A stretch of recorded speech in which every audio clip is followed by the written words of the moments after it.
শ্ৰদ্ধাৰ অসমৰ স্থলগিৰি জনগণ, বিগত বৰ্ষবোৰৰ তুলনাত এই বছৰ ঔপনিৱেশিক ভাৰত ৰাষ্ট্ৰৰ তথাকথিত স্বাধীনতা দিৱস উদযাপন বৰ্জনৰ বিৰুদ্ধত সংযুক্ত মুক্তি বাহিনী অসম স্বাধীন সংগঠনৰ মুক্তি সেনানীসকলৰ দ্বাৰা কাইলৈ অৰ্থাৎ 15 আগষ্টৰ পুৱা 6 বজাৰ পৰা দুপৰীয়া 12 বজালৈকে শদিয়াৰ পৰা ধুবুৰীলৈ এলানি সশস্ত্ৰ সামৰিক প্ৰতিবাদৰ কাৰ্যসূচী ৰূপায়ণ কৰা হ'ব।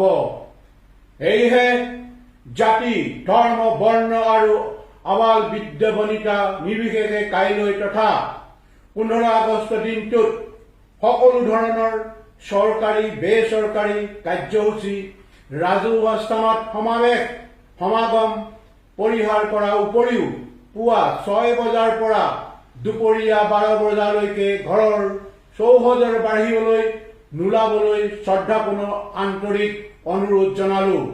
উক্ত সামৰিক প্ৰতিবাদৰ সময়ছোৱাত যদি কোনো ব্যক্তি অনাকাংক্ষিত দুৰ্ঘটনাত পতিত হয় তেন্তে তাৰ বাবে সংযুক্ত মুক্তি বাহিনী অসম স্বাধীন সংগঠন দায়ী নহব।